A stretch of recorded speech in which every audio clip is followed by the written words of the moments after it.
आप अगर कागज की रद्दी को बेकार की चीज समझते हैं तो आप गलती कर रहे हैं।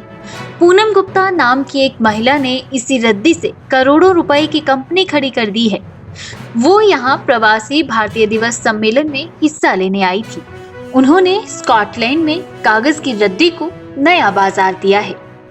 पूनम मूल रूप से दिल्ली की रहने वाली हैं और उन्होंने यहाँ के लीडी श्रीराम कॉलेज से इकोनॉमिक्स ऑनर्स में डिग्री हासिल की और उसके बाद एमबीए किया। 2002 में पूनम की शादी पुनीत से हुई। पुनीत स्कॉटलैंड में मेडिकल क्षेत्र में काम करने वाली कंपनी से जुड़े थे। पूनम को उम्मीद थी कि वो भी स्कॉटलैंड में नौकरी हासिल कर लेगी, लेकिन ऐसा नहीं हो सका। नौकरी न मिलने पर पूनम ने हार नहीं मानी और कुछ नया करने की ठानी। उन्होंने कुछ नया करने के लिए रिसर्च शुरू कर दी, जिसके दौरान उन्हें पता चला कि यूरोप और अमेरिकी देशों में हर रोज कागज का स्क्रैप कई टन फेंका जाता है।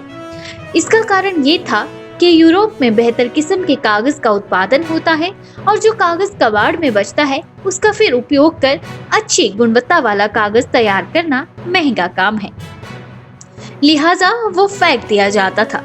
इसके लिए कंपनियों को लाखों रुपए खर्च करने होते थे।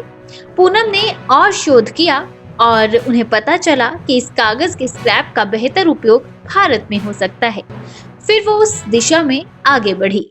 उन्होंने इटली की एक कंपनी से संपर्क किया तो उन्हें सफलता मिली और इस कचरे को उन्होंने बेचने का प्रयास शुरू किया। पूनम की पहली डील ही 40 लाख रुपए की थी, जिसके बाद उनका धीरे धीरे काम बढ़ा और उन्होंने साल 2004 में पीजी पेपर नाम से स्कॉटलैंड में एक कंपनी रजिस्टर करा ली। इसके बाद उन्होंने अपने काम को आगे बढ़ाया और अन्य देशों की कंपनियों से स्क्रैप पेपर खरीदने के प्रयास में जुट गई। पूनम को सफलता मिलती गई और उन्होंने अन्य क्षेत्रों में भी हाथ आजमाया। आज वो 9 कंपनियों की मालिक हैं, 60 से ज्यादा देशों में कारोबार कर रही हैं। उनकी कंपनी की नेटवर्थ 1000 करोड़ की हो गई है। पूनम का कहना है कि आमतौर पर भारत में पुरानी चीजों से लोगों को लगाव होता है, कोई आसानी से उसे नहीं छोड़ता और सालों तक उसका इस्तेमाल करता है।